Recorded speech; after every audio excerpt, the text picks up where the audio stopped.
Jemaat yang dikasihi Tuhan, shalom, selamat pagi. Puji Tuhan, Tuhan kita baik, amin. Hari ini kita kembali dipertemukan dalam ibadah pagi hari ini. Mari kita sama-sama bersuka cita, kita sama-sama mempersembahkan pujian yang terbaik bagi Tuhan. Karena Tuhan sudah memberkati kita sepanjang minggu ini, amin. Mari saya undang semuanya bangkit berdiri sama-sama, kita mau datang sama Tuhan, haleluya. Bapa di surga, hanya Engkau yang layak dipuji, ditinggikan bagi hari ini. Segala pujian, hormat hanya bagi nama-Mu Tuhan Yesus.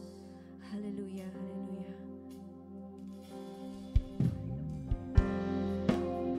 Kami mau naikkan setiap pujian kami bagi nama-Mu yang kudus Tuhan bagi hari ini. Bagi Allah yang mulia, yang bertahta di kerajaan surga,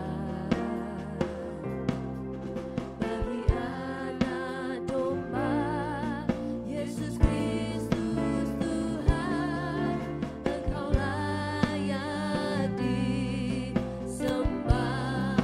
Kami datang kepadamu, kami datang kepadanya, sujud di hadapan tahtanya. Kami puji Dia, Raja Maha Kuasa, Engkau layak disembah. Haleluya, haleluya, terpujilah nama-Mu. Segala puji dan hormat, kemuliaan dan kuasa bagi Dia selama-lamanya. Bagi Allah yang mulia, bagi Allah yang mulia,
kasih Yesus Tuhan.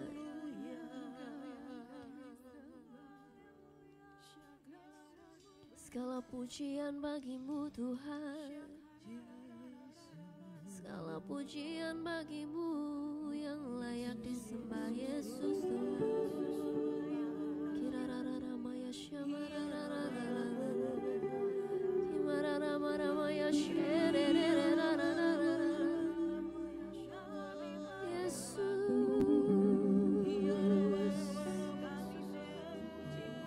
Kau yang berkuasa atas segalanya.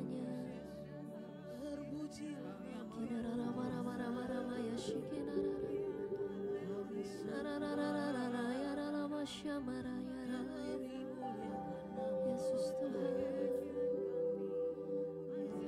Engkaulah kekuatan kami Tuhan, Engkaulah pengharapan kami. Di dalam-Mu pengharapan kami tidak akan pernah mengecewakan. Engkau yang memegang hidup kami Tuhan.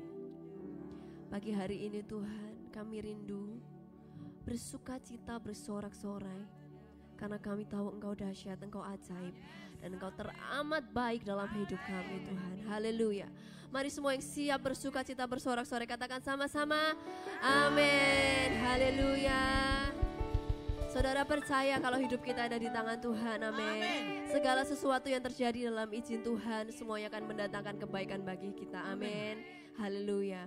Oleh sebab itu hari ini kita mau pujikan sama-sama, Tuhan itu selalu baik dalam hidup kita. Amin. Sama-sama kita mau katakan,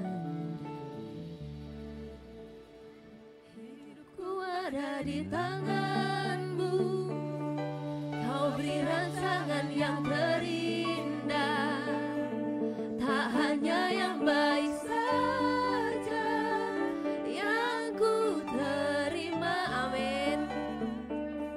Walau tubuhku dirembukan, walau jiwaku tergoyahkan, pujianku takkan terhentikan, amin.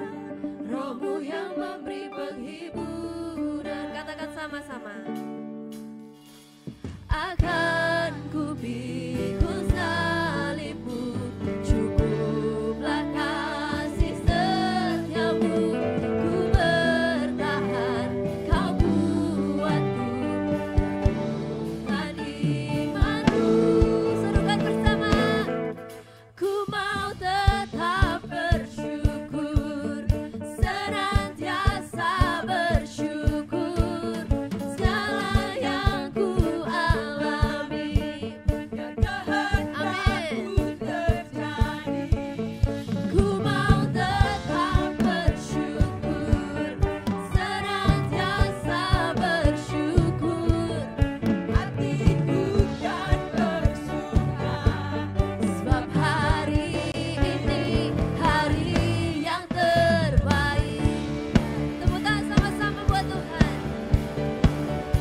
kuasanya tidak terkalahkan oleh apapun juga. Amin. Tepuk tangan sama-sama.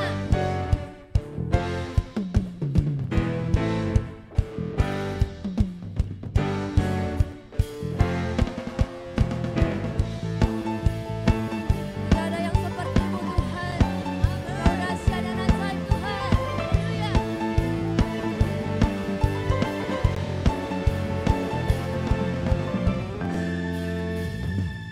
Ada siapa kau bandingkan perbuatannya yang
Kerajaanmu kekal Tuhan. Amin.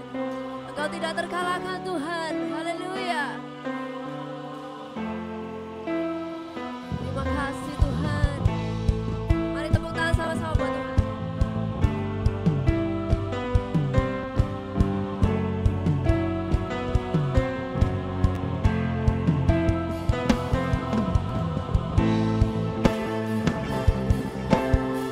Kami bangga punya Allah seperti-Mu Tuhan, mengatasi segalanya.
Haleluya. Sekali lagi kemuliaan bagi Tuhan kita. Haleluya.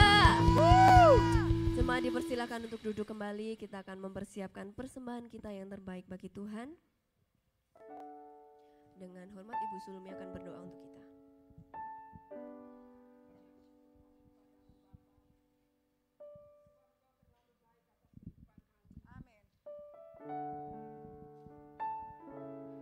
Kami mau bawa persembahan kami Bapa untuk pekerjaan-Mu. Kami percaya Tuhan, ini juga bentuk ibadah kami Tuhan. Ini bentuk sembah kami kepadamu Tuhan. Kuduskanlah kiranya persembahan kami, pikiran dan hati kami, bahkan kehidupan kami Tuhan. Sehingga kami layak membawanya di hadapan-Mu. Dan persembahan ini berkenan di hadapan-Mu Bapa. Menjadi persembahan yang berbau harum di hadapan-Mu. Terpujilah nama-Mu Tuhan Yesus. Kami bawa persembahan kami di dalam nama Tuhan Yesus Kristus. Haleluya. Amin.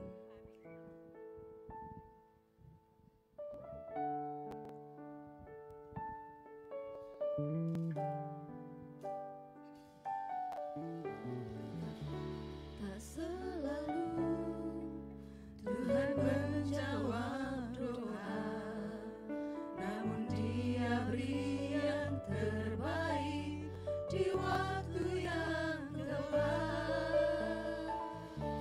Izinkanlah Tuhan untuk bekerja, yang mustahil menjadi mungkin oleh karena percaya. Yesus mendengar lebih dari yang kudoakan. Yesus menjawab lebih dari yang kuharapkan. Dengan caranya di waktu yang tepat, ku kan melihat Dia jadikan semua.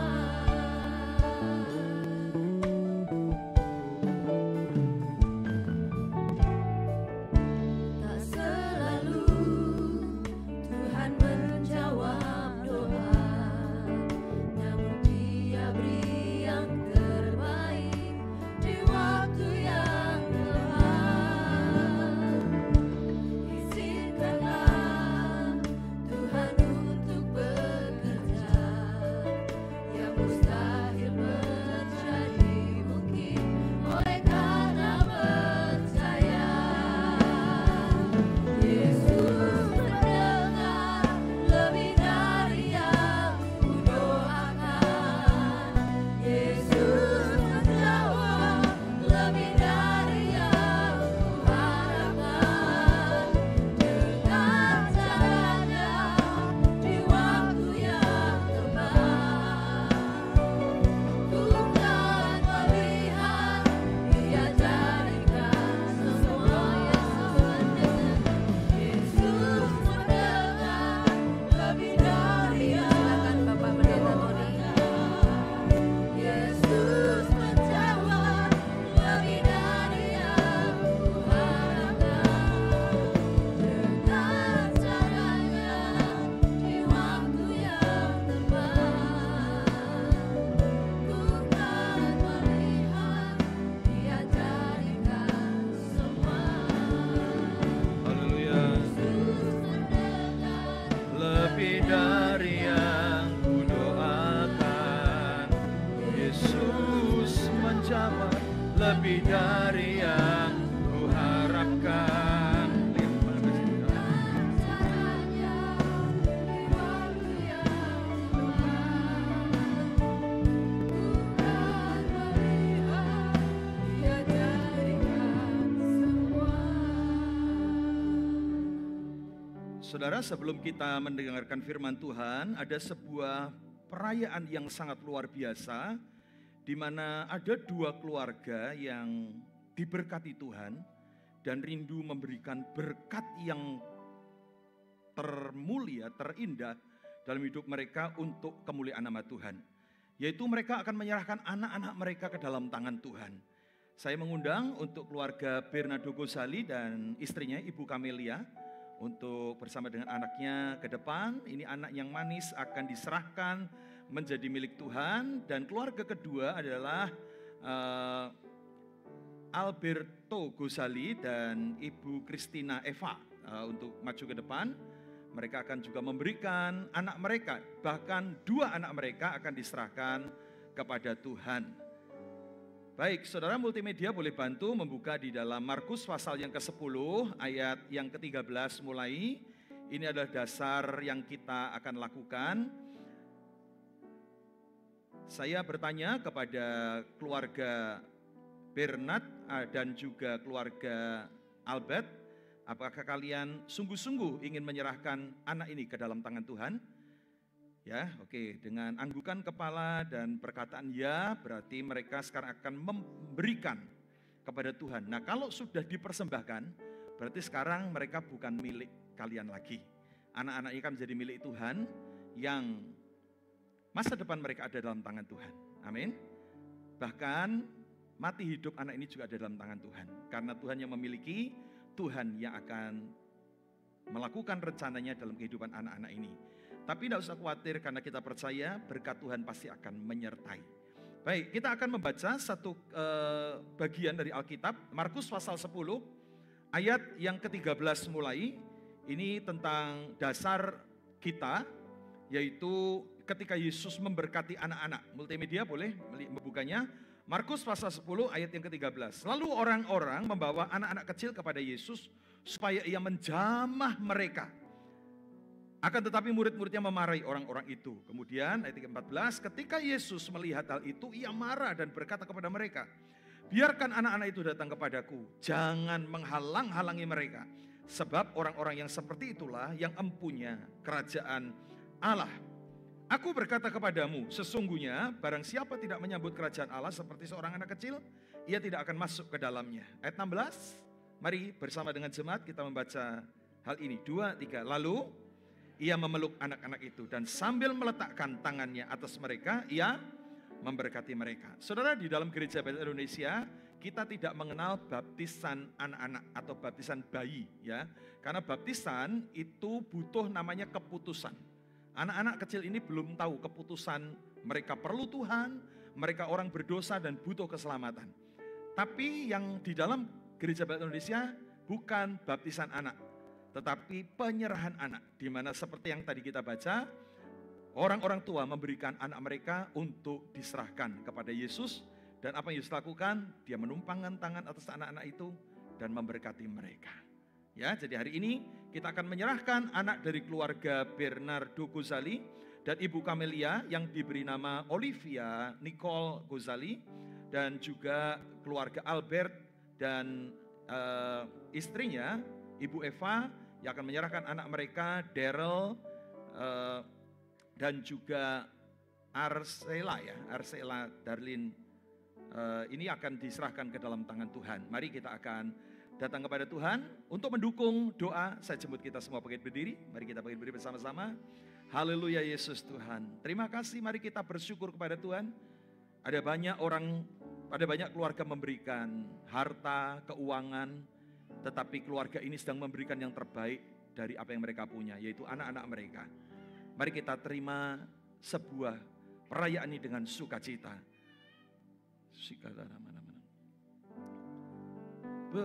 Besar anugerah-Mu Tuhan, berlimpah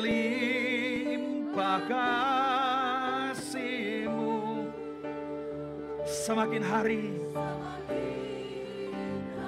Terima kasih Tuhan, semakin bertambah besar anugerah-Mu.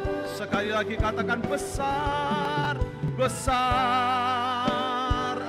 anugerah-Mu Tuhan, berlimpah kasih-Mu, semakin hari semakin bertambah besar anugerah-Mu. Semakin hari semakin bertambah, semakin hari semakin bertambah besar anugerah-Mu.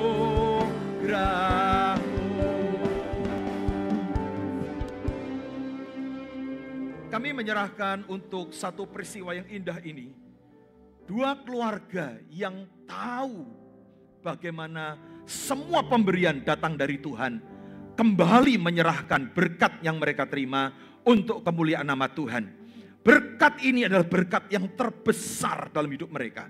Bukan sekedar harta, tetapi anak-anak yang mereka dapatkan dari Tuhan. Hari ini mereka akan menyerahkan anak ini dalam tangan Tuhan. Kami menyerahkan untuk anak Olivia, kiranya kasih anugerah Tuhan menyertainya. Bersama dengan jemaat boleh kita mengarahkan tangan kepada mereka. Tuhan berkati anak ini menjadi anak yang sehat, diberkati Tuhan, memiliki masa depan yang baik oleh Tuhan, dan diberkati dengan hal yang indah. Jadikan anak ini anak yang ceria, anak yang sukacita, anak yang penuh dengan berkat. Apapun yang dibutuhkan untuk masa depannya diberkati Tuhan. Dan kami yakin bersama dengan Tuhan ada berkat-berkat Allah yang indah. Kami serahkan juga untuk Daryl, Tuhan berkati dalam nama Yesus Kristus. Jadi anak yang pintar, anak yang baik, anak yang manis dalam nama Yesus Kristus. Kiranya anugerah Allah boleh menyertai juga adiknya Arsela, Tuhan berkati dengan sehat, umur panjang, pintar, Tuhan memberkati dengan semua yang baik. Kiranya kasih anugerah Allah, berkat Tuhan berlimpah atas mereka. Kami mendoakan untuk kedua orang tua mereka, kiranya Tuhan memberkati. Kasih anugerah-Mu menyertai, berkati Bernard dan Camelia menjadi seorang tua yang bertanggung jawab, membesarkan anak-anaknya dalam takut akan Tuhan. Karena anak ini adalah anak titipan Tuhan, maka mereka harus membesarkan dalam takut akan Tuhan. Diberkati dalam setiap usaha pekerjaan mereka, kiranya Tuhan memberkati sehingga mampu menyediakan apa yang dibutuhkan anaknya untuk meraih masa depan. Baik biaya-biaya hidup, biaya-biaya masa depan, Tuhan yang menyediakan. Kami juga mendoakan untuk Albert dan Eva, Tuhan juga mengaruniakan semua berkat-berkat yang dibutuhkan.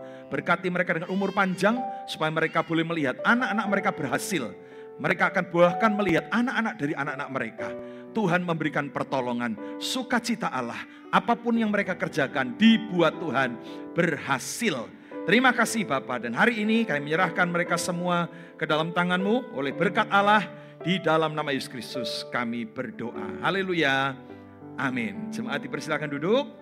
Gereja akan memberikan akta penyerahan anak sebagai tanda untuk menitipkan anak Tuhan ini menjadi berkat buat keluarga ini. Boleh diterima? Pet ya, Tuhan berkati. Dalam nama Yesus ya, boleh kembali. Juga kepada keluarga Albert, kami serahkan 2 akta ini. Selamat, Tuhan berkati, besarkan anak-anak dalam takut akan Tuhan. Mari silakan. Haleluya, Yesus Tuhan. Terima kasih Tuhan. Mari kita berdoa untuk menerima firman Tuhan. Terima kasih Tuhan, terima kasih. Sungguh sukacita kami boleh rasakan. Kedua keluarga ini memberikan kepada kami sebuah harapan. Bahwa mereka sangat peduli dengan masa depan anak-anak mereka. Dan biarlah ini menjadi milik Tuhan mulai hari ini. Tuhan memberkati. Di dalam nama Yesus Kristus kami siapkan hati kami untuk firman-Mu. Berbicaralah karena kami siap untuk mendengarnya. Dalam nama-Mu kami berdoa. Haleluya. Katakan sama-sama. Amin. Amin. Haleluya. Saya ingin menyapa saudara, shalom. Baik, puji Tuhan, kita bisa berjumpa kembali dalam kasih berkat Tuhan. Minggu yang lalu saya nggak ada di tempat karena saya harus melayani di Pati ya, kota Pati. Kota kecil dan tetapi ada banyak perusahaan kacang yang terkenal ya, 2 Kelinci, kacang Garuda, semua dari sana ya. Betapa luar biasa, industri yang cukup maju di sana. Baik saudara, hari ini saya akan masih melanjutkan seri khotbah tentang tema tahunan kita, yaitu Unfailing Hope atau pengharapan yang tidak mengecewakan atau pengharapan yang tidak gagal. Saudara, dalam seri-seri yang lalu saya menyampaikan 2 syarat untuk kita bisa menerima pengharapan kita yang tidak gagal. Masih ada yang ingat? Yang pertama kita harus punya iman. Amin. Yang kedua kita harus punya diperdamaikan dengan Allah ya. Yaitu karena kita kan ada di Roma 5 ayat yang kelima nih temanya. Nah, saya kemarin membahas di Roma 5 ayat 1 dan 2. Nah, hari ini saya akan lanjutkan ayat yang ketiga, 4 dan 5. Nanti kalau kita membaca, secara umum saya memberikan kesimpulan dari ayat ini adalah khotbah hari ini bahwa unfailing hope adalah sebuah proses. Katakan proses. Wah, kurang mantap nih, belum ada sarapan ya. Yuk kita sama-sama ngomong proses. Nah, ini lebih mantap. Saudara, proses itu butuh waktu. Proses itu butuh endurance, daya tahan. Proses itu butuh kesetiaan, saudara ya. Karena nggak mungkin orang mau mengalami sesuatu yang hebat tanpa proses, saudara ya. Nah, hari ini saya ingin ingatkan. Nah, mari kita akan baca sama-sama ayat yang kita bahas tentang unfailing hope ini adalah sebuah proses, yaitu dari ayat 3, 4, dan 5 dari kitab Roma, pasal yang kelima. Perhatikan ayat-ayat ini. Yang cetak warna kuning saya highlight, saudara perhatikan dengan sungguh-sungguh. Perhatikan ya, saya akan baca untuk saudara. Dan bukan hanya itu saja.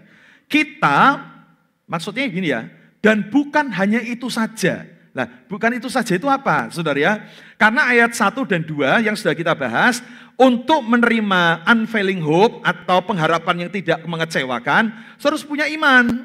Yang kedua, di dalam ayat yang kedua, dikatakan kita harus punya diperdamaikan dengan Allah. Nah, ayat yang kelima, di ayat yang ketiga ngomong bukan itu saja. Artinya bukan hanya iman, bukan hanya didamaikan dengan Allah saja yang dibutuhkan. Tapi ada tambahannya gitu ya. Nah, ini yang saya maksudkan. Kalau kita mau mensistematikakan ayat-ayat ini begitu. Sehingga ayat 1 kan ngomong, kalau kita mau mengalami pengharapan, bermegah dalam pengharapan, saudara harus punya iman. Yang kedua, saudara harus diperdamaikan dengan Allah. Dan ayat 3, bukan itu saja. Berarti bukan hanya 2 itu saja syaratnya. Tapi ada syarat yang ketiga, yaitu proses yang harus kita lihat. Perhatikan. Dan bukan itu saja. Kita malah bermegah juga dalam apa? Katakan kesengsaraan. Katakan yang lebih keras, kesengsaraan. Nah, kita bermegah juga dalam kesengsaraan kita, karena kita tahu bahwa kesengsaraan kita menimbulkan ketekunan. Dan ketekunan menimbulkan tahan uji. Dan tahan uji menimbulkan, pengharapan, saudara ya. Pengharapan, unfailing hope muncul dari proses ini, saudara ya. Dan karena kasih Allah, dan mari kita lihat di ayat 5, ayat mas kita, baca sama-sama. Dan pengharapan tidak mengecewakan karena kasih Allah yang telah dicurahkan di dalam hati kita dan oleh Roh Kudus yang telah dikaruniakan kepada kita. Katakan amin. Nah, saudara perhatikan, jadi untuk menerima pengharapan yang tidak mengecewakan, itu bukan sesuatu yang tiba-tiba. Saudara tiba-tiba berdoa, tiba-tiba punya iman yang kuat, punya pengharapan yang hebat. Enggak, saudara, itu lahir dari sebuah proses. Katakan proses. Nah, saudara, ini yang harus kita pahami, bagaimana kita harus menerima proses demi proses itu. Hari ini kita akan melihat 3 perkara yang menjadi proses itu.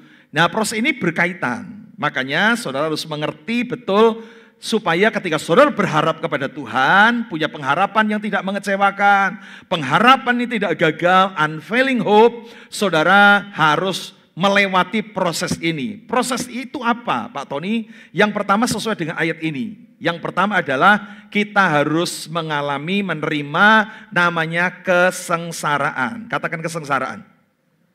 Gak enak ya? Khotbah pagi ini nggak enak, saudara. Ya, mungkin saudara berkatanya pagi ini saya berharap ada jamahan Tuhan, ada yang melegakan. Tapi khotbah pagi ini nggak enak karena saudara harus menerima kenyataan, suka atau tidak. Alkitab menyebutkan kalau saudara mau sampai pada tahap unfailing hope, saudara harus melewati namanya kesengsaraan.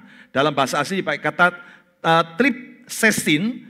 Tripsesin ini saya buka di Kamus Full Life Bible, dikatakan bentuknya penganiayaan, penindasan, kesusahan, atau penderitaan. Nah, Full Life Bible juga memberi penjelasan, ini termasuk hal-hal seperti tekanan kebutuhan keuangan. Jadi kesengsaraan itu juga dalam bentuk begini, enggak punya duit, enggak bisa bayar uang sekolah, enggak bisa beli beras, ya mungkin itu adalah penderitaan, kesengsaraan yang Tuhan izinkan terjadi dalam kehidupan kita. Atau kebutuhan jasmaniah, hal-hal yang berbentuk jasmani. Tuhan, aku bingung enggak punya rumah, Tuhan aku butuh pingin punya motor. Ini adalah kebutuhan hal-hal yang membuat beberapa orang menderita, saudara ya. Dan penderitaan itu harus dialami, ya. Masalahnya di situ. Dan kemudian juga keadaan yang kurang menguntungkan. Misalnya kita harus mengalami kerugian besar dalam usaha, pekerjaan mungkin kita harus dapat pemutusan hubungan kerja, atau kesusahan, penyakit. Termasuk penyakit, saudara. Penyakit itu kesengsaraan yang harus dialami oleh orang Kristen yang dimana menjadi proses kalau kita mau terima unfailing hope. Jadi unfailing hope tidak terjadi begitu saja, harus mengalami harus sakit, penganiayaan, penyalahgunaan, atau kesepian. Saudara ya, saya berkhotbah di sebuah kota besar dan ada seorang yang mendatangi saya. Dia ngomong, Pak Tony, saya sih secara tubuh sehat walaupun umur saya hampir 80 tahun.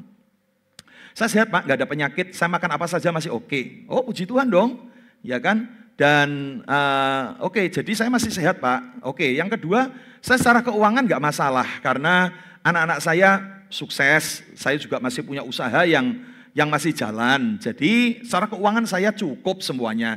Cuma Pak, saya masih punya kesengsaraan. Apa itu? Yaitu Pak, anak-anak sudah pergi semua, saya sepi di rumah dewean ya. Jadi itu masalah buat orang tua. Suatu hari nanti akan ditinggal anak-anaknya dan merasa sepi sendirian. Dan itu penderitaan. Dia ngomong secara keuangan kami cukup, saya sehat, gak sakit, tapi saya sepi Pak. Ya, sehingga ini menjadi kesengsaraan karena anak-anak udah di luar kota. Ada anak saya satu tinggal di satu kota ini saja, dia sudah punya rumah di tempat yang lain yang jaraknya jauh. Saudara, rupanya ini menjadi kesengsaraan yang harus kita hadapi sebagai orang percaya. Dan dengar baik-baik, semua orang punya kesusahannya masing-masing. Katakan amin.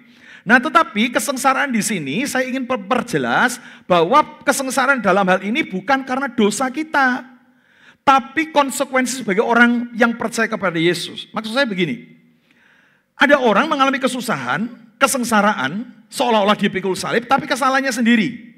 Contoh, karena dosa yang dilakukan. Ada orang ngomong sama saya, Pak, saya mengalami kekurangan. Saya harus mengalami keuangan yang parah. Saya butuh uang, saya kekurangan karena saya mau bayar anak sekolah saja nggak bisa. Saya ngomong, aduh, kenapa ya? Kenapa harus begitu dialami? Kok kamu bisa mengalami kekurangan begitu, sampai parah begitu, kenapa? Ya karena 3 bulan yang lalu Pak, saya tergoda main judi. Ya, saya ikut teman main judi dan saya kalah besar. Dan saya kalah besar sehingga semua harus terjual, sehingga saya nggak punya duit. Nah, itu bukan kesengsaraan yang dimaksud ya. Kesengsaraan begitu tuh salah dewe ya, bukan yang dikehendaki Tuhan ya. Ada orang ngomong, Pak saya ini sakit Pak, aduh saya didoakan Pak, saya harus pikul salib, saya sakit, saya menderita. Kenapa? Ya 3 hari lalu saya makan sambal, saya beli lombok, sudah mulai murah, saya beli sekilo, tak bikin sambal, tak makan dewe. Akhirnya saya sekarang mules-mules, perut saya sakit. Nah itu bukan yang dikehendaki ya, bukan yang dimaksud Alkitab ya. Kesalahan begitu adalah penderitaan begitu adalah penderitaan karena salahnya sendiri gitu ya. Jadi saudara mesti bisa membedakan. Nah, tetapi kesengsaraan yang Tuhan izinkan adalah kita mau tidak mau ketika kita menjadi orang Kristen ada konsekuensi yang harus kita alami dan itu bentuknya penderitaan. Contoh, mungkin ada sesuatu yang harus kita kehilangan berkat. Saya punya anak rohani lulusan Undip dan dia IP-nya hampir 4, lulus cum laude, dan dia ngomong begini, waduh Pak Tony saya harus ngalami susah nih, saya ini sudah melamar di sebuah kantor, ya kantor pemerintah dia ngomong, dan punya jabatan yang bagus dengan gaji yang bagus. Dia mendaftar, dia udah diterima, saudara, dia dipanggil wawancara, dan ketika dipanggil wawancara dia ngomong begini, ini langsung ketemu akhirnya dengan manajernya. Dan kepala cabangnya ngomong gini, aku lihat ya nilaimu bagus, kamu pinter, tes IQ kamu lolos, kamu jago. Tapi sayang, agamamu kok Kristen ya, saudara. Nah kayak gini-gini jadi masalah saudara. Tapi sayang kok agamamu Kristen, jadi saya nggak bisa terima. Anda bisa bayangkan ya, ini penderitaan karena orang percaya. Yang tadi katakan amin. Mungkin adalah penderitaan yang kita harus hadapi di dalam sebuah kehidupan kita. Misalnya secara keuangan kita harus diizinkan Tuhan mengalami kemerosotan. Sementara mungkin kita punya keluarga yang bukan orang Kristen, tetapi secara ekonomi dia lebih kaya, lebih sugih dan sebagainya. Sehingga keluarga kita bahkan ngomong gini, ngapain kamu jadi Kristen? Kayak aku loh, enggak kenal Yesus, enggak kenal Tuhanmu, tapi aku lebih sugih dari kamu. Saudara, itu penderitaan loh. Karena aniaya secara verbal, perkataan. Ngapain kamu doa-doa, dihapusi pendetamu tuh. Gini-gini, ini loh aku enggak ke gereja, enggak kenal Yesus pun, aku lebih kaya dari kamu. Ya kan? Waduh, saudara itu diomong setiap saat. Itu menjadikan kita mulai, aduh saudara ini penderitaan, kesengsaraan karena menjadi orang Kristen. Gak gampang saudara jadi orang Kristen. Mungkin kita harus berbisnis dengan seorang kita lihat, wah cuannya bagus nih. Untungnya gangdo besar nih. Ini akan jadi pekerjaannya dapat untung besar. Tapi saudara melihat begini, tapi kok ada rodok nipu-nipu nih sidik ya. Kok ada bagian yang enggak jujur ya. Terus kita ngomong sama rekanan kita ngomong aku enggak bisa terima begini. Halah enggak apa-apa kan pendetanya enggak tahu. Halah enggak apa-apa toh sidik ya. Saudara dan kita ngomong sorry aku enggak bisa terima aku orang Kristen. Akhirnya kita diputus kerja dan kita akhirnya kehilangan berkat yang seolah-olah besar karena kita mempertahankan hidup bersih. Saudara, sehingga orang kan ngomong bodoh kamu. Mbok sudah toh. Wong hanya secuil apa salahnya. Saudara, ada banyak penderitaan-penderitaan yang harus kita alami yang kadang kita nggak ngerti jawabannya, saudara. Karena kesengsaraan itu diizinkan Tuhan. Di dalam Alkitab ada banyak orang-orang yang harus mengalami kesusahan, penderitaan, kesengsaraan yang tidak ada jawabannya. Kita yang baca Alkitab ngerti masalahnya, tapi buat mereka nggak gampang. Ada orang namanya Ayub.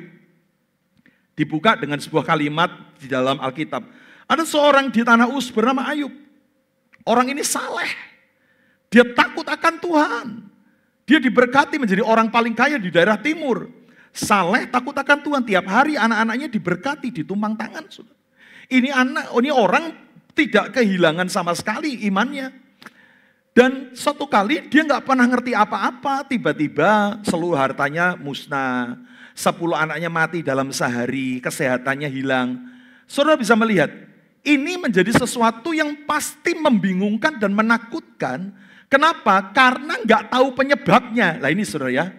Loh kita yang baca Alkitab ngerti penyebabnya. Karena ada sebuah deal di sorga yang tiba-tiba ada malaikat yang, ada setan yang lewat dan kemudian akhirnya Tuhan melihat dan berkata, setan dari mana kamu?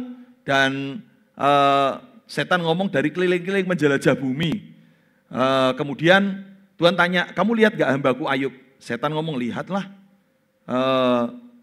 Hebat toh dia, ciamik toh Ayub, anakku tuh kata Tuhan. Setan ngomong, ya ciamik hebat wong dia, kamu melindunginya dengan tanganmu. Coba tarik tangan perlindunganmu, pasti dia akan mengutuki engkau. Tuhan ditantang panas juga loh saudara ya. Dan Tuhan ngomong gini, oke, tak tarik tangan perlindunganku tapi jangan sentuh nyawanya ya. Dan akhirnya iblis menghancurkan kehidupan Ayub yang sampai hidup Ayub bertahun-tahun mengalami penderitaan. Ayub gak ngerti jawabannya. Kalau dia teriak, Tuhan, kenapa 10 anakku mati dalam sehari? Silent. Tidak ada suara jawaban apa-apa. Dia bertanya, Tuhan, kenapa hartaku musnah? Kenapa kesehatanku hilang? Silent. Gak ada suara apapun yang menjawab Ayub. Ayub sampai akhirnya dihibur sahabat-sahabatnya, dia gak pernah tahu kenapa. Saudara, ada banyak persoalan di atas muka bumi ini yang gak ada jawabannya. Saudara ya, Yusuf dapat mimpi untuk menjadi pemimpin. 11 bintang, matahari dan bulan jatuh di bawah kakinya. Menjadi menyembah dia. 11 berkas gandum kakak, ayah dan ibunya menyembah berkas gandumnya. Menjadi perlambang, dia akan menjadi raja. Bahkan dihormati oleh keluarganya. Tapi yang terjadi, apa yang dia lihat? Dia dipukuli kakak-kakaknya, dibuang ke dalam sumur, dijual sebagai budak di Mesir, difitnah istri Potifar, masuk ke penjara. Saudara, apakah Yusuf gak pernah teriak? Saya percaya Yusuf pernah teriak, Tuhan kenapa? Kok aku harus ngalami ini? Salahku apa? Ya kan? Tapi yang terjadi tidak ada jawaban apa-apa, saudara. Saudara, ada banyak persoalan di atas muka bumi ini yang kita nggak tahu jawabnya. Dan yang paling parah ini Daud juga, saudara. Daud ini disebutkan orang yang paling berkenan di hadapan Tuhan. Dikatakan Daud adalah seorang yang berkenan di hatiku, kata Tuhan. Tiap hari dia memuji dan menyembah Tuhan dengan kecapi. Tuhan bertata di atas pujian umatnya. Keren ya.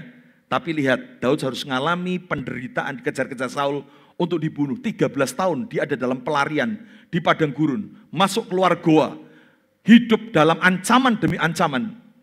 Saudara, dibuang oleh bangsanya. Perhatikan, suatu kali Daud membuat mazmur yang luar biasa. Saya ketika membaca bagian ini dalam perenungan bacaan harian saya merasakan penderitaan yang dalam kehidupan Daud. Perhatikan ya ayat-ayat ini ya. Mazmur 22 ayat yang ke-2 sampai 5 dikatakan, Allahku, Allahku, mengapa engkau meninggalkan aku? Bayangin ya. Daud yang berkata, Tuhan, engkaulah gembala yang baik, takkan kekurangan aku. Engkau yang membaringkan aku di padang berumput hijau. Engkau yang membimbing aku di air yang ketenang. Hari itu Daud merasa Tuhan meninggalkan dia. Dan dia berkata, Tuhan, di mana engkau? Mengapa engkau meninggalkan aku? Aku berseru tetapi engkau tetap jauh dan tidak menolong aku. Hei, saudara, Daud yang begitu dekat dengan Tuhan seolah-olah tidak ada pertolongan. Saudara, perhatikan. Tetapi aku berseru-seru pada waktu siang, tetapi engkau tidak menjawab. Dan pada waktu malam, tetapi tidak juga aku tenang. Saudara, dia berseru siang malam, Tuhan kenapa toh? Aku ini harus, katanya aku mau jadi raja. Berapa tahun yang lalu aku diurapi Nabi Samuel, katanya kamu akan menjadi raja menggantikan Saul. Yang aku lihat faktanya, aku sekarang dikejar-kejar Saul tuh dibunuh loh. Tuhan, terus gimana? Kenapa aku harus begini?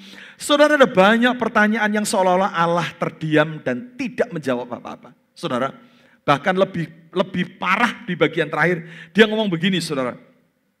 Dikatakan, padahal engkau lah yang kudus yang bersemayam di atas pujian orang-orang Israel.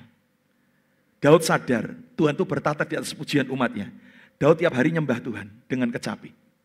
Dan Daud sadar, setiap kali dia menyembah, Allah hadir. Halo? Tapi dia ngomong gini, engkau Tuhan yang hadir di atas pujian umatnya. Tapi engkau hadir hanya untuk nonton penderitaanku. Engkau hadir hanya untuk melihat aku susah. Aku tidak ada jawaban doa sama sekali. Padahal engkau yang bersemayam di atas pujian umatnya. Tapi hari ini ketika kau menyanyi, engkau hadir tapi engkau enggak bertindak apapun.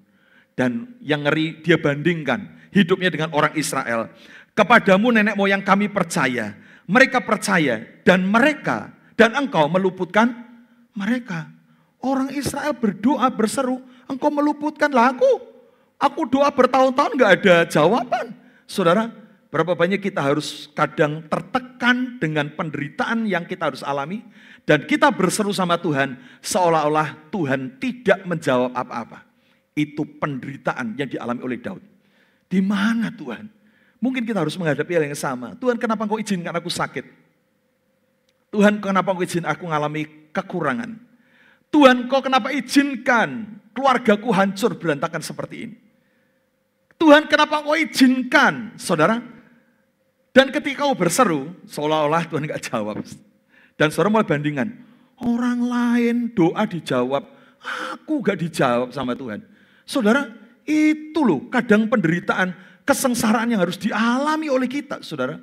Tapi yang luar biasa di sini, kesengsaraan model-model ini Tuhan izinkan untuk kita alami, saudara.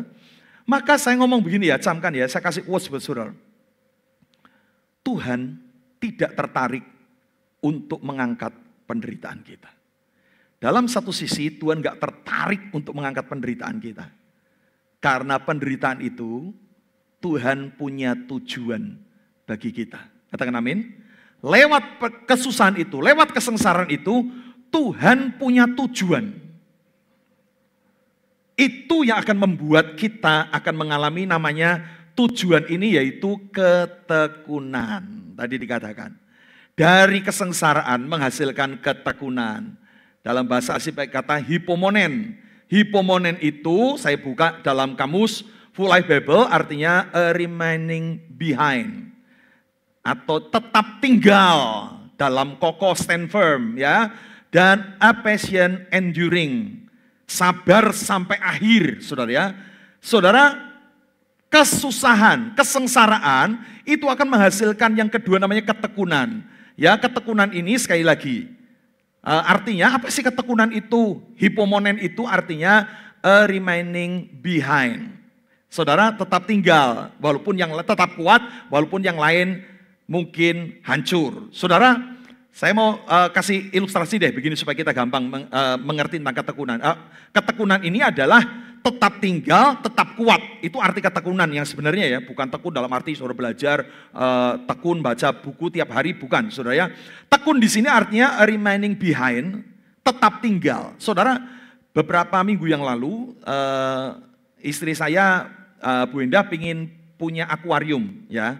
Nah saya belikan akuarium cukup besar, lebar 90 ya, 90 kali setengah meter. Nah karena dia pingin beli ikan koki ya, pingin piara ikan koki. Nah saudara, setelah akuarium terbeli kita mulai beli koki. Dari si A beli ada 3, kita lihat ke toko ini ada koki bagus, kita beli 4, kita beli ke pasar ikan, kita beli 5, tak campurin saudara ya. Wah ikannya banyak saudara ya, bagus saudara, ada lampunya, keren ikan koki. Cuma kemudian 2 hari 3 hari kemudian, ikan ini mulai mungkin karena penyesuaian dari mungkin suhu air, dari toko langsung masuk ke akuarium saya, atau makanannya yang tidak biasa, atau bermacam-macam, karena ada yang mungkin mulai notoli temennya. Satu demi satu tiap hari ikannya mati, saudara. Jadi hari ini mati, besok lagi lihat, ada satu udah nyumpel di filter, aduh mati lagi. Besok lagi kita lihat udah lemes ikannya, mulai ngambang, mati lagi. Tiap hari saya berkabung, saudara ya. Ikannya mati satu, sedih saudara ya. Nah saya itu kan nggak ngerti bagaimana perikanan, saya nggak tahu harus seperti apa. Jadi saya hanya bisa, Tuhan kenapa ya kok iso mati satu tiap hari. Nah sampai pada sisi sekian minggu, mungkin 2 minggu, mati tiap hari. Dan tinggal 6 ekor ikan. Dari ikan yang banyak, hampir 20 itu tinggal 6 saudara. Nah 6 ini saya lihat seminggu ini nggak mati, saudara ya, nggak mati. Nah saya ngomong gini, ini namanya hipomonen. Yang lain mati, ya ada yang masuk di totoli temannya mati. Ada yang masuk tiba-tiba badannya berjamur putih dan mati besoknya. Ada yang besoknya nggak tahu tiba-tiba mati sendiri. Mungkin dia salah makan atau salah suhu air, kita nggak ngerti. Tapi yang saya lihat begini, ada yang berguguran satu demi satu. Tapi ada 6 ikan yang bertahan sampai hari ini. Ya, sampai hari ini. Dan itu namanya hipomonen. Dalam kesengsaraan yang lain, kan di akuarium yang sama. Mungkin suhu yang mereka harus alami bergantian. Mereka mengalami makanan yang sama. Mereka mengalami situasi yang sama. Tapi ada yang tidak bertahan. Kesengsaraan itu membuat banyak yang mati tiap hari. Tapi ada 6 ikan yang hipomonen, remaining behind, tetap tinggal, tetap kuat. Yang dikatakan amin?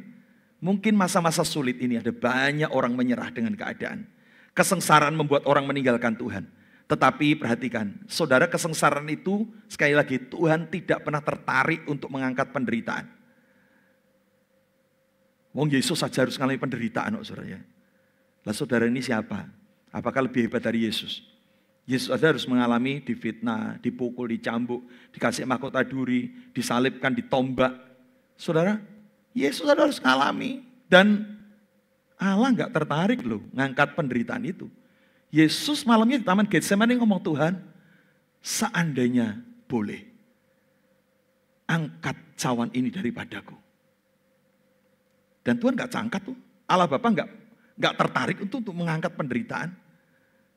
Kenapa? Artinya kita semua harus melewati namanya kesengsaraan. Katakan amin.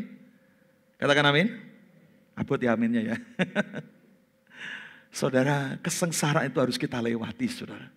Supaya apa? Kita tekun. Kita ini akan membedakan orang-orang yang sungguh berharap sama Tuhan dan tidak. Ada yang berguguran, ada yang a remaining behind. Atau a patient enduring. Bertahan sabar sampai akhir, saudara. Hari-hari ini kita melihat seperti apa sih ketekunan itu, bertahan sampai akhir itu seperti apa. Saudara, ada sebuah ayat yang berkata begini ya, kita ini orang-orang yang pernah mengalami anugerah Tuhan ya. Kita pernah buka hati untuk Yesus, kita pernah dibaptis. Saudara perhatikan, mari kita akan baca ayatnya. Filipi 1 ayat yang ke-6.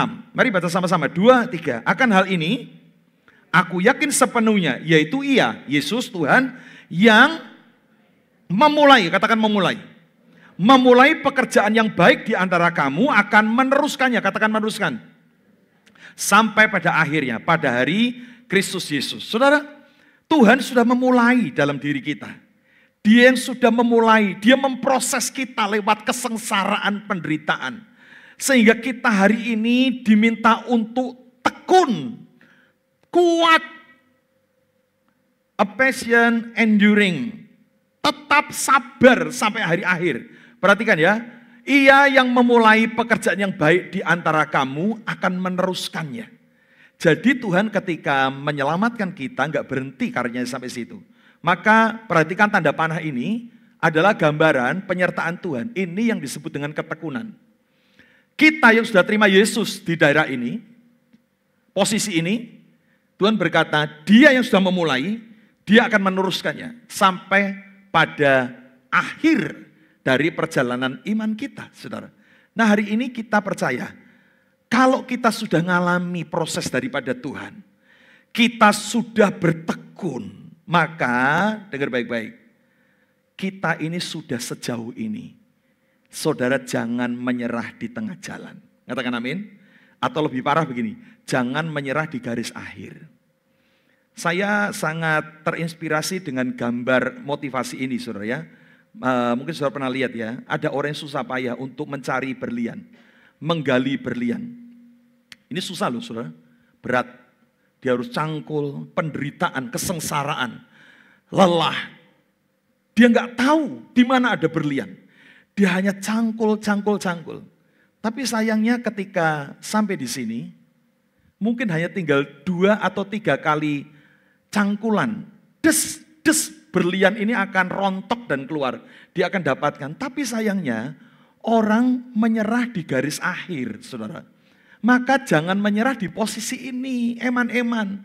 Kita nggak pernah ngerti kan, saudara mungkin berdoa sudah 5 tahun, 7 tahun untuk persoalannya saudara hadapi. Dan saudara hari ini menyerah. Siapa tahu loh, minggu depan pertolongan Tuhan muncul dalam hidup kita. Katakan amin. Kita nggak pernah ngerti kairos Tuhan kapan. Tapi masalahnya jangan menyerah di sini. Tinggal sedikit lagi, saudara.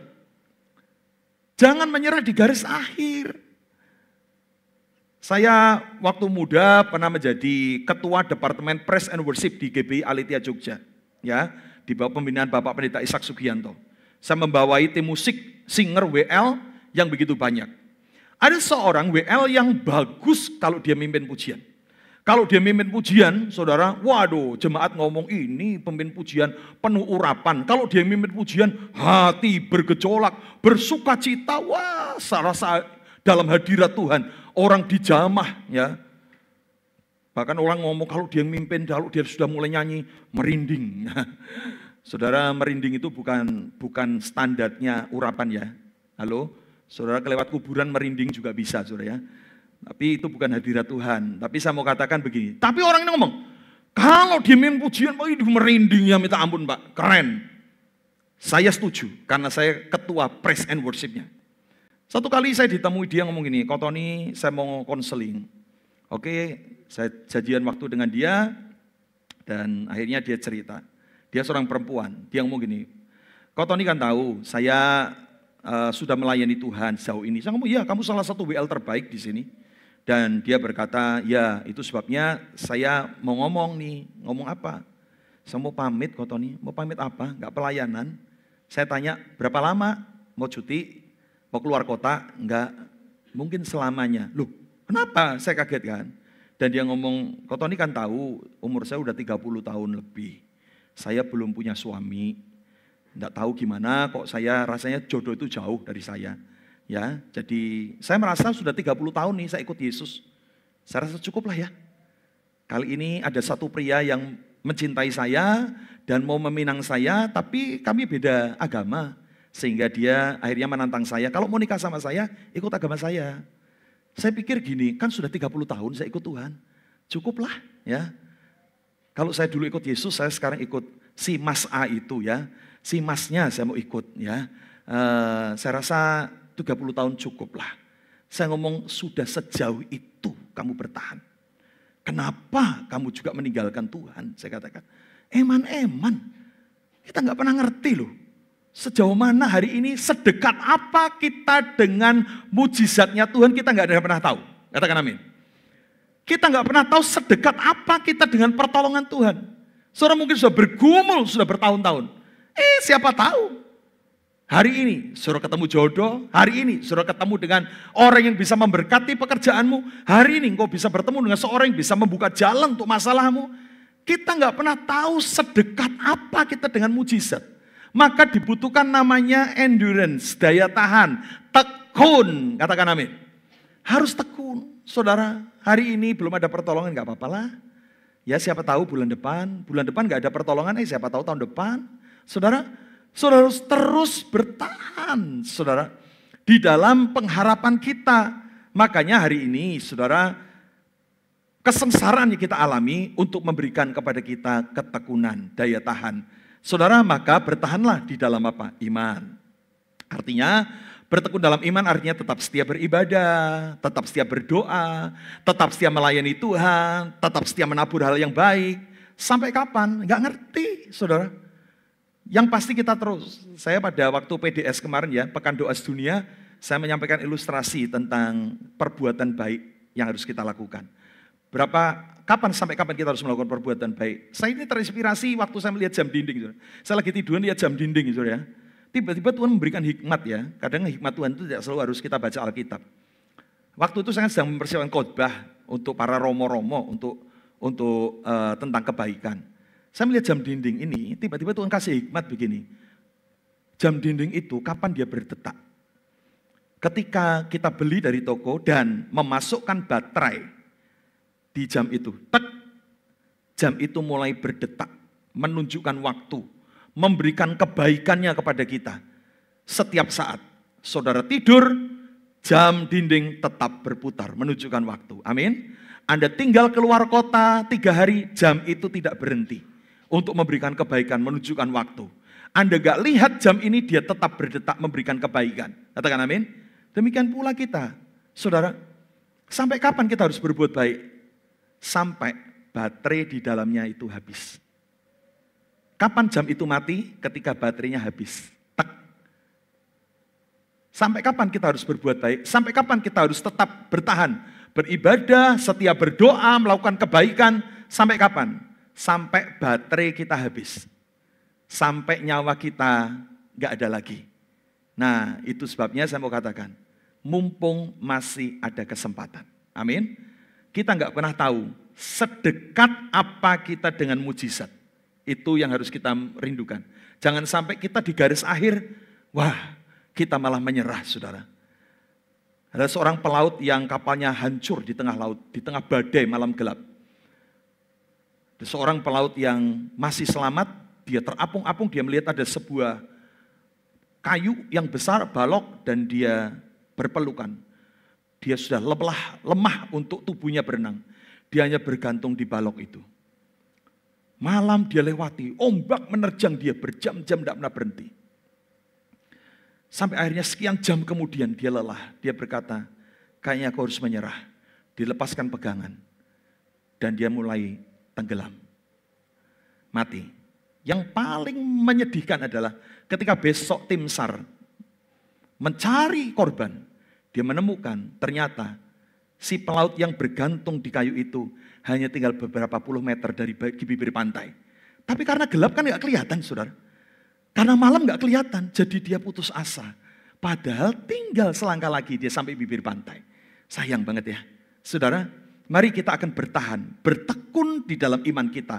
Walau ada banyak kesulitan yang harus dihadapi. Ingat, kita gak pernah tahu sedekat apa kita dengan mujizat Tuhan. Amin. Yang terakhir, tahan uji. Saudara, ketika kita sudah mengalami kesengsaraan, menghasilkan ketekunan, nah maka apa yang diharapkan Tuhan, semua proses itu akan membuat kita menjadi tahan uji. Dalam bahasa asli pakai kata dokumen. Dokumen itu saya buka dalam arti, dalam Full Life Bible dikatakan proven character. atau karakter yang teruji, karakter yang terbukti lewat berbagai hal, menjadi orang yang tangguh dan kuat, gak gampang baperan, gak gampang ngalami masalah yang kemudian mulai mutung. Saudara menjadi orang Kristen yang tangguh, karakternya teruji karena banyak persoalan dan masalah yang harus dihadapi. Saudara, saya pernah sharing kepada saudara, saya harus berangkat dari anak muda yang kekurangan. Saya berangkat kuliah juga karena belas kasihan dari teman mama saya. Saya harus mengalami masalah keuangan keluarga yang parah. Saya miskin dan saya terancam untuk tidak bisa kuliah. Saya kuliah karena belas kasihan orang, saudara. Sampai akhirnya saya harus kuliah pun sambil bekerja. Saudara, saya pernah mengalami masalah keuangan yang peliknya minta ampun. Sampai bahkan waktu SMA saya harus mengalami namanya makan pun susah, saudara. Sehingga itu menjadi berat buat kami, buat saya secara pribadi. Nah ketika saya jadi hamba Tuhan, jadi pendeta, saudara. Kesulitan yang kami alami di awal pertama, tahun 2000 saya melepaskan pekerjaan, saya full timer jadi pendeta. Belum banyak jemaat, nama saya belum dikenal banyak orang, saudara. Siapa yang kenal pendeta Tony tahun 2000, saudara? Ya kan? Mungkin sekarang jadwal saya sampai setahun ini udah penuh, saudara. Kalau ada gereja undang saya khotbah hari Minggu, saya ngomong sorry udah penuh, ya. Karena udah sampai Desember udah selesai, saudara ya. Sudah saya nggak bisa terima lagi. Bahkan tengah minggu juga mulai rapat. Saya katakan, waktu itu siapa yang kenal saya? Saya harus mengalami kekurangan yang ya cukup luar biasa lah. Maka saya ngomong gini, kalau masalah kekurangan, bukan hal yang baru. Istilah saya gini, orang kaget. Zaman saya muda, saya lebih parah kekurangan saya. Jadi kalau saya jadi hamba Tuhan, saya kurang, wah biasa. Ngerti ya? Karena saya sudah teruji. Saya sudah teruji melewati banyak kesengsaraan demi kesengsaraan. Jadi kalau saya hari ini kekurangan, saya nggak heran gitu. Bukan yang panik. Seperti saudara mungkin nggak pernah ngalami kekurangan, hidup berkelimpahan, tiba-tiba ngalami kekurangan, saudara panik. Kalau saya ngomong, lah saya dulu lebih parah ya kan? Buat saya nggak susah, ya kan? Biasa aja. Kenapa? Karakternya terbentuk lewat kesusahan, saudara. Maka hari ini, mari kita belajar untuk tahan uji. Tahan uji itu menjadi orang percaya yang teguh. Tidak mudah goyah imannya karena kesulitan, ancaman atau sikap orang-orang di sekitar. Nah, perhatikan ya. Ada orang Kristen bertahun-tahun, tapi sikapnya masih gampang dipengaruhi oleh orang-orang di sekitarnya. Ini orang-orang yang saya ngomong tidak tahan uji, saudara. Seolah-olah kau sudah pelayanan, seolah-olah sudah ke gereja berpuluh-puluh tahun, tapi gampang tersinggungan, mutung, ya, saudara. Dan kalau begini, saudara berarti tidak teruji dong. Sikap orang-orang di sekitar kita harusnya nggak mempengaruhi, karena kita ini sudah karakter kita udah dibangun. Yang ngerti katakan amin. Saudara, satu kali mama saya cerita, ada terjadi masalah di dalam banyak pergolakan di gereja, di mana dia bertumbuh ya. Mama saya waktu itu aktif pelayanan, jadi guru sekolah minggu, pelatih kur dan lain sebagainya. Dia ngurus semuanya. Nah mungkin karena perombakan dari gembala senior meninggal, kemudian diteruskan oleh menantunya yang lebih muda. Dan lebih muda ini pinter, dia buat terobosan membenahi manajemen. Dan saya bisa melihat hal yang positif, saudara. Keren sebenarnya. Karena kayak gitu ya, contoh misalnya dia ngomong gini, pelayan sekolah minggu jangan oma-oma dong. Mama saya umur 60 tahun lebih, masih ngajar sekolah minggu, saudara. Ya kan? Jadi bahasanya sudah beda. Ngomongnya udah gak bisa diterima sama anak-anak, saudara. Dan dia ngomong begini, tolong ya, yang guru-guru sekolah minggu yang umur di atas 50 tahun udah gak usah ngajar aja. Saudara, beberapa orang kecewa loh, ngamuk loh saudara. Waduh, langsung tersinggung mundur dari gereja saudara. Wah aku enggak dibutuhkan lagi, aku padahal sudah berjuang, aku disia-siakan, aku disingkirkan. Itu narasinya modelnya gitu-gitu saudara. Saya ngomong mama saya, mami juga dikeluarkan. Iya, diomong, itu tante Pengluan gak usah ngajar sekolah minggu ya. Udah nomor 60 tahun, udah gak cocok, ya kan? Saudara, padahal, wah saudara, saya ngomong, waduh, Saya godain karena ada banyak gejolak sehingga banyak orang yang keluar pelayan Tuhannya, saudara. Saya godain mama saya gini, mami gak ikut keluar gitu ya, dari gereja itu. Gak melu metu nih. Saya dengar jawaban mama saya luar biasa. Dia ngomong gini, keluar.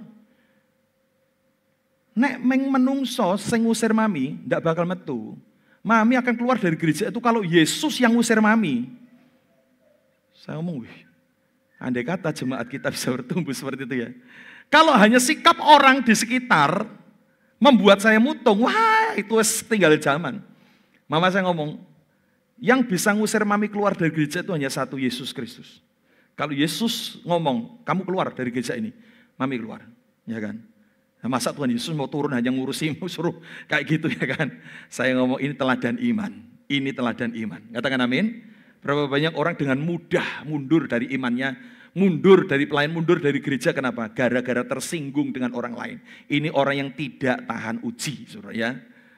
Maka hari ini proses kita harus alami. Kita harus mengalami tahan uji. Dibentuk dari apa? Dari kesengsaraan, sehingga menghasilkan ketekunan, dan ketekunan menghasilkan tahan uji. Apa tahan uji? Karakter yang terbentuk. Katakan amin. Saudara, mari punya karakter yang hebat. Ya, bukan menjadi orang Kristen yang gampang mudah menyerah dengan keadaan. Karena sekali lagi, hari ini kita melihat. Nah, ketika kita bisa melewati ini, saudara ketika punya pengharapan dengan Tuhan gak gampang kecewa. Maka yang terakhir, ini ayat mas kita, Roma 5 ayat yang kelima. Mari baca sama-sama, 2, 3, dan pengharapan tidak mengecewakan. Karena apa? Kasih Allah telah dicurahkan dalam hati kita oleh Roh Kudus yang telah dikaruniakan kepada kita. Kita nggak kecewa, kita nggak gampang mutung, kita nggak gampang menyerah. Karena apa? Pengharapan kita akan terus melekat dengan Tuhan. Kenapa? Karena kita diproses lewat kesengsaraan, akhirnya menghasilkan tahan uji, menghasilkan ketekunan, ketekunan akhirnya menghasilkan tahan uji. Sehingga kita menjadi orang Kristen yang tangguh, yang kuat, yang bertahan dalam setiap keadaan. Amin. Lihat di dalam Alkitab, tidak semua orang percaya menerima hal-hal yang seolah-olah jawaban mujizat. Saya ingin memberikan sebuah pemahaman secara komprehensif ya, tidak melihat dari satu sisi. Mujizat itu bisa datang kepada kita dalam bentuk pertolongan. Tapi kadang tidak ada pertolongan pun kita percaya Tuhan gak pernah melepaskan kita. Amin.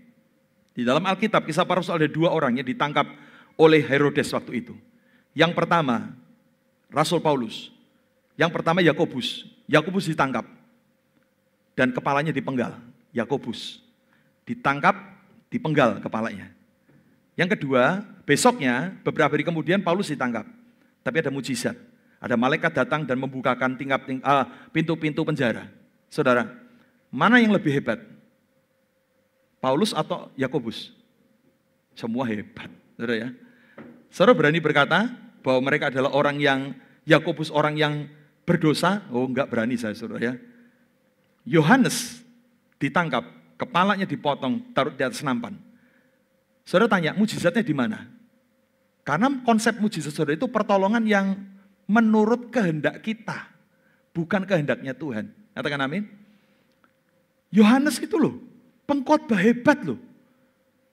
Dia berkhotbah dengan beraninya.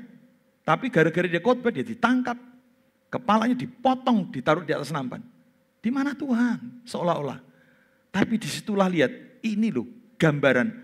Ditolong atau tidak, bukan masalah.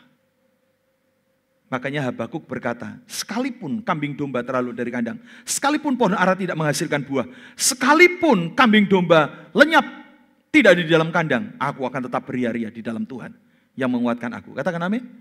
Gak ada masalah. Ditolong oke, gak ditolong juga gak masalah. Itu orang yang karakternya teruji. Amin. Ya ada mujizat, bolehlah.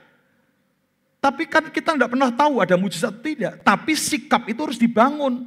Sadrak Mesak Abednego dikatakan oleh Raja Nebukadnezar, kalau kamu nggak sembah patungku, masuk ke dapur api.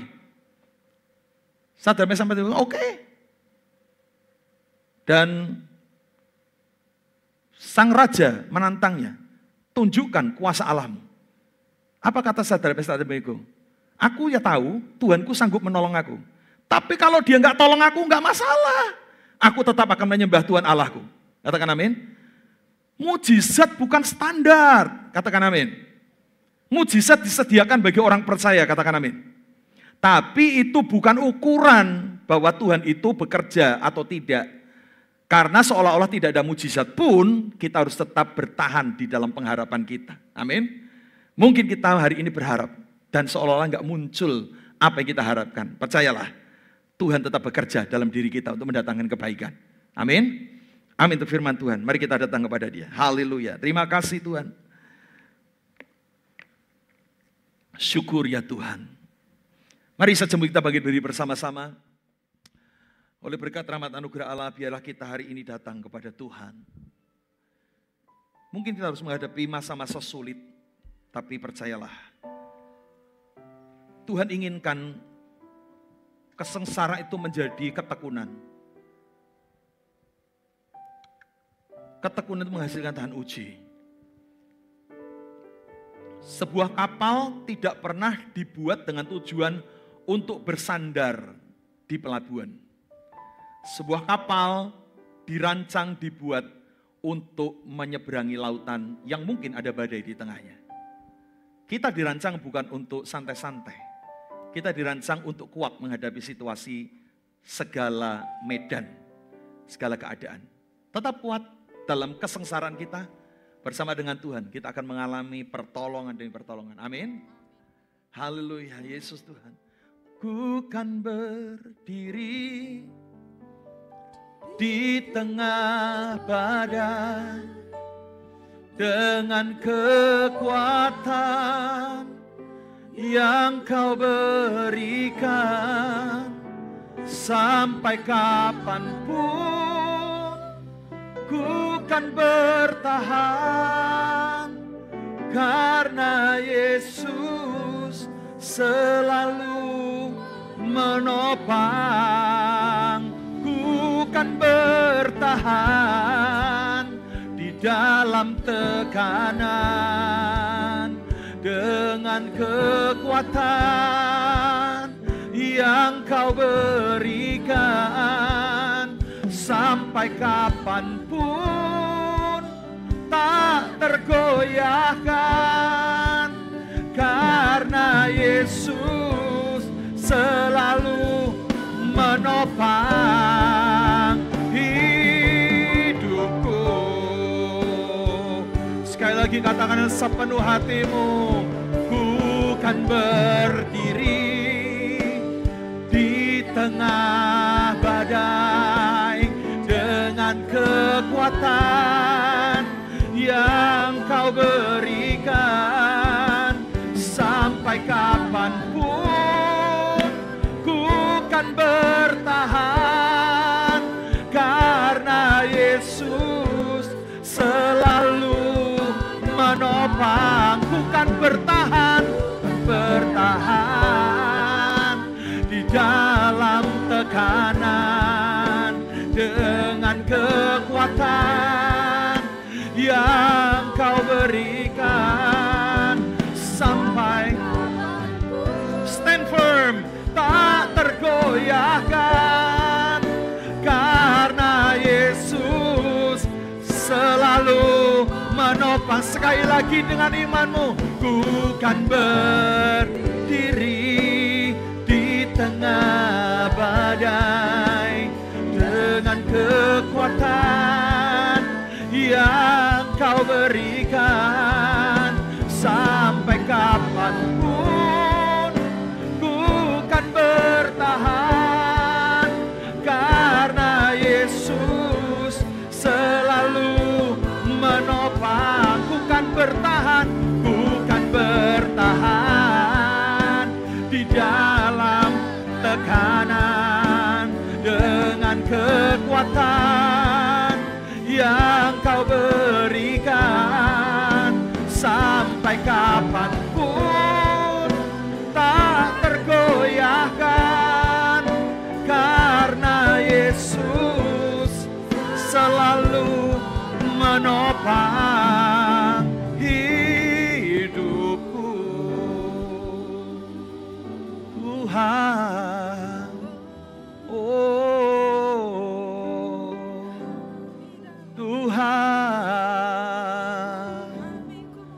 terus pegang hidup kami Tuhan. Mari sembah Dia.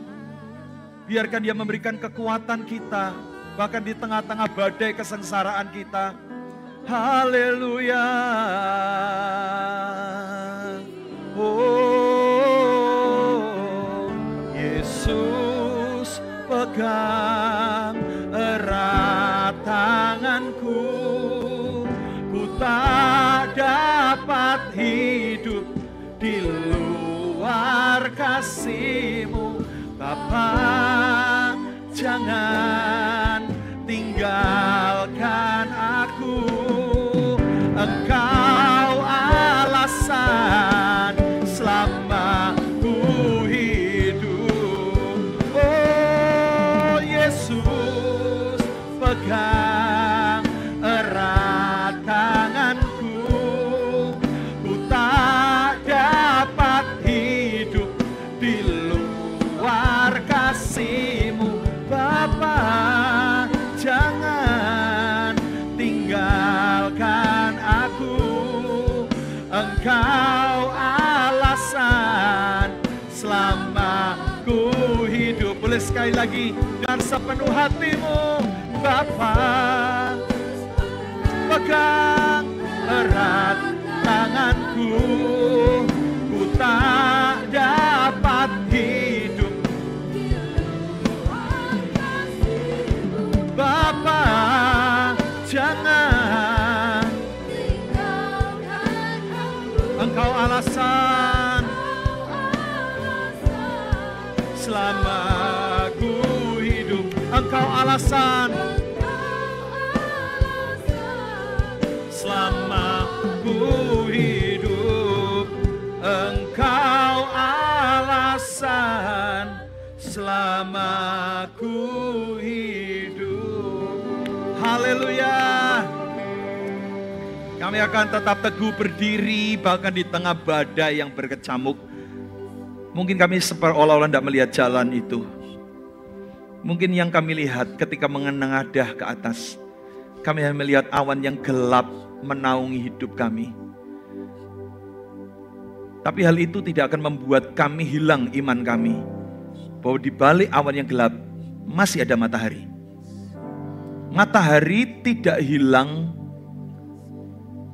saat tertutup awan, hanya tertutup sementara.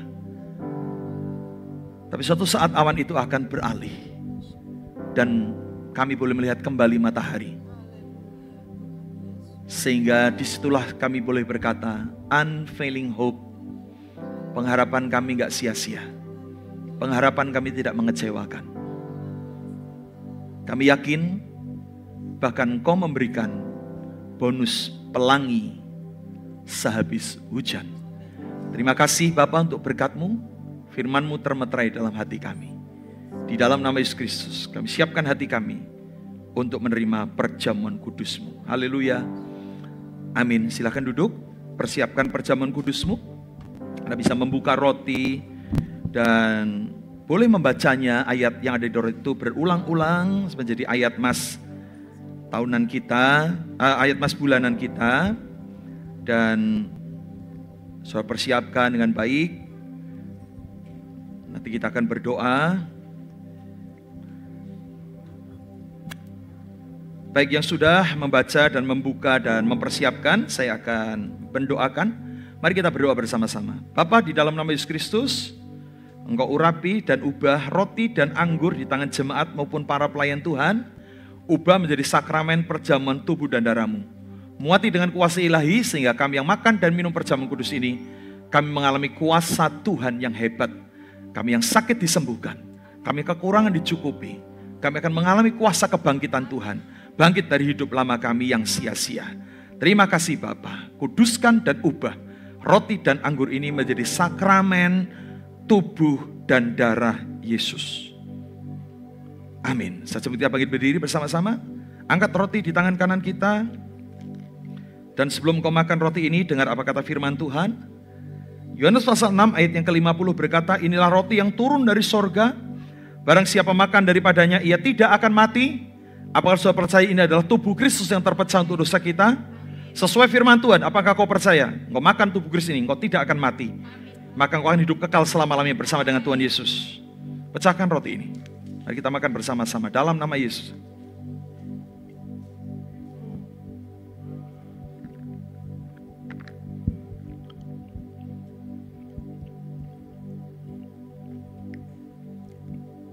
Terima kasih Tuhan. Terima kasih Tuhan. Pindahkan cawan di tangan kanan kita dan angkat tinggi di hadapan Tuhan. Yohanes 6 ayat yang ke-56 berkata demikian. Barang siapa makan dagingku dan minum darahku, ia tinggal di dalam aku dan aku di dalam dia. Apakah saudara percaya ini adalah darah Kristus yang penuh kuasa itu? Apakah kau percaya jika kau minum dari sini sesuai firman Tuhan, Yesus akan tinggal di dalam engkau. Engkau akan disertai Tuhan. Mujizat akan terjadi dalam hidupmu. Engkau akan dikuatkan setiap saat.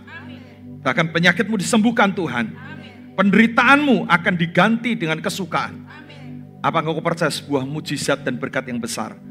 Jika kau minum dari Yesus ini, dosamu diampuni oleh Tuhan. Mari kita minum dengan percaya dalam nama Yesus. Tuhan, terima kasih. Terima kasih Tuhan. Terima kasih. Terima kasih Tuhan. Ora bakasi kata karama lama rama rama rama. Kirana rama rama ya sadara rama rama rama rama. Kira rama rama ya sadara rama rama rama. Kami bersyukur Tuhan.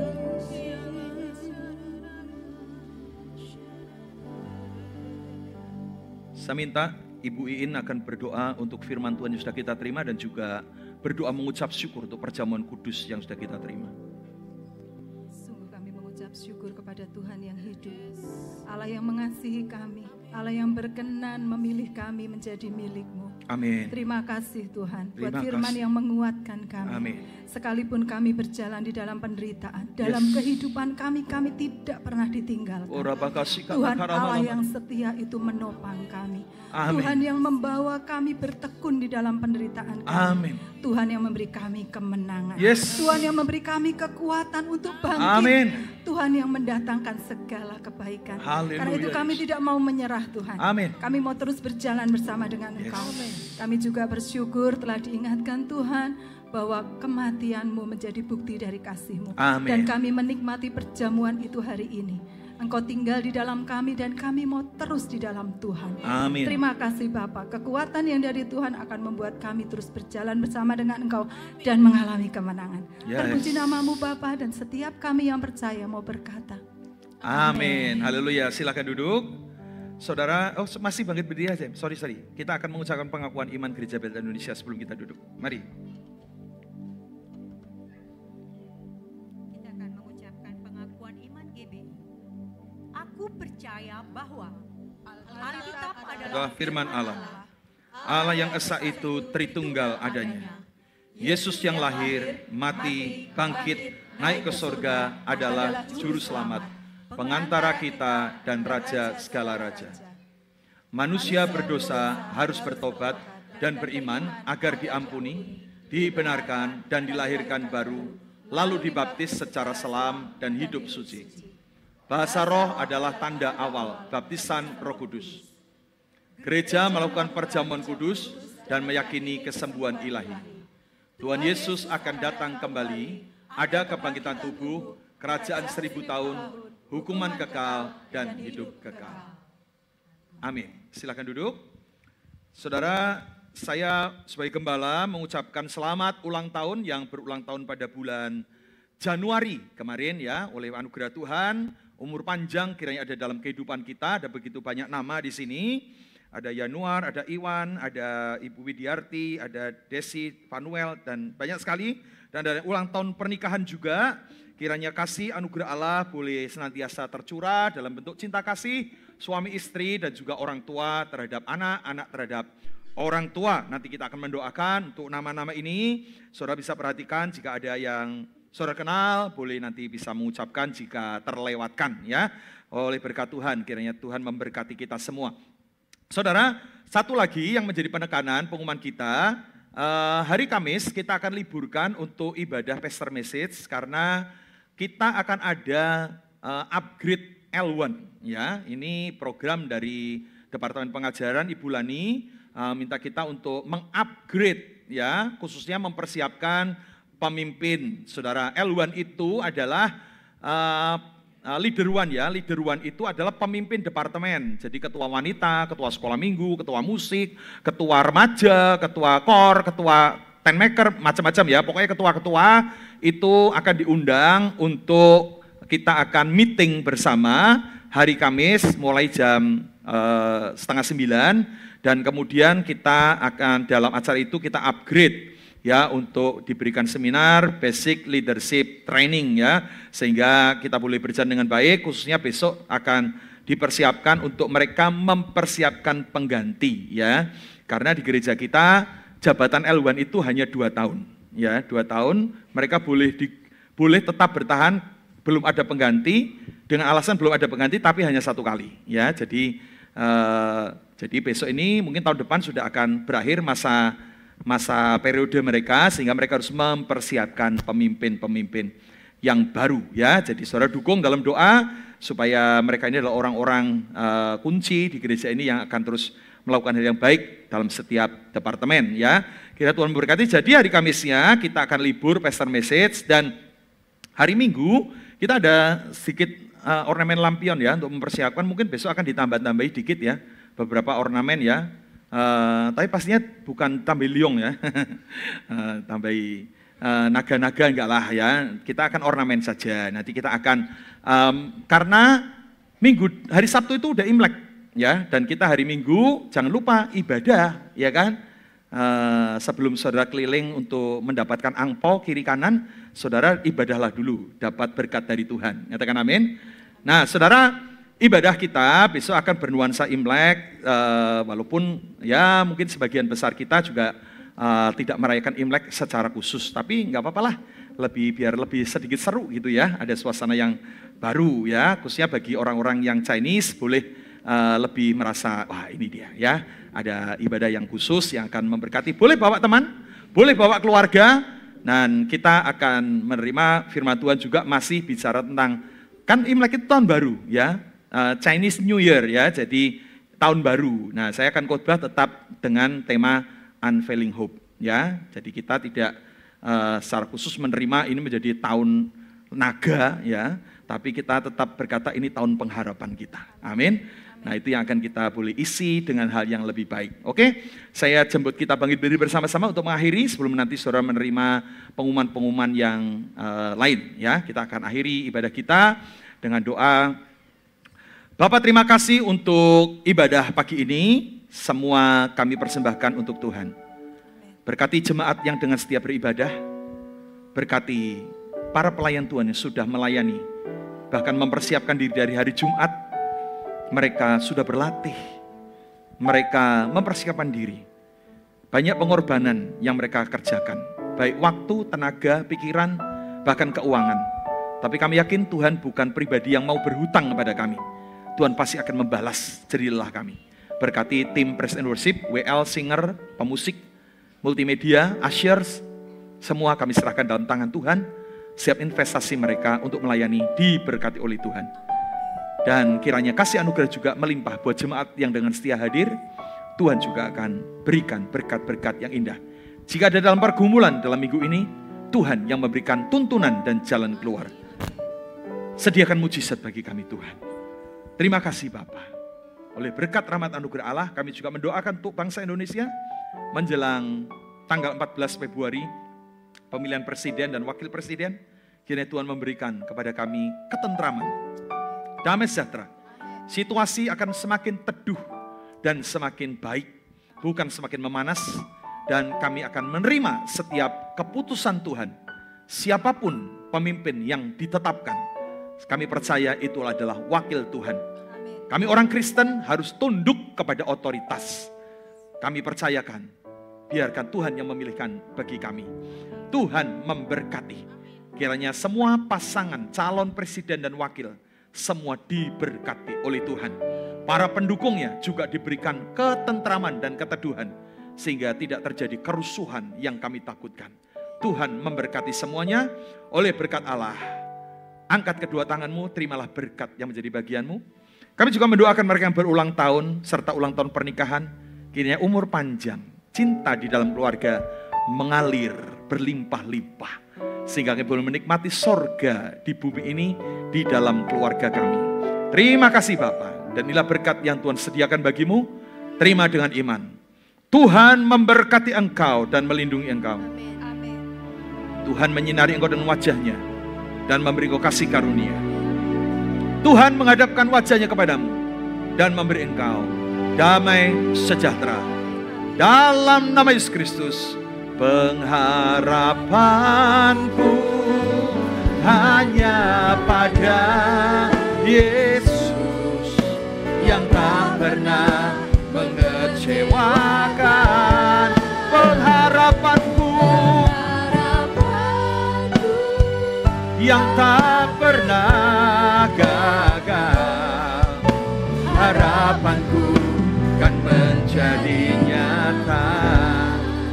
Di dalam nama Bapa, Sang Putra dan Roh Kudus, yaitu di dalam nama Tuhan Yesus Kristus, kami menutup ibadah hari ini. Haleluya, amin. Silakan duduk, simak pengumuman kita sepanjang minggu ini lewat tayangan video. Dan saya mengingatkan untuk yang diundang untuk kelas newcomers, langsung saja naik ke atas ya. Nanti berfellowship di atas. Tuhan Yesus memberkati.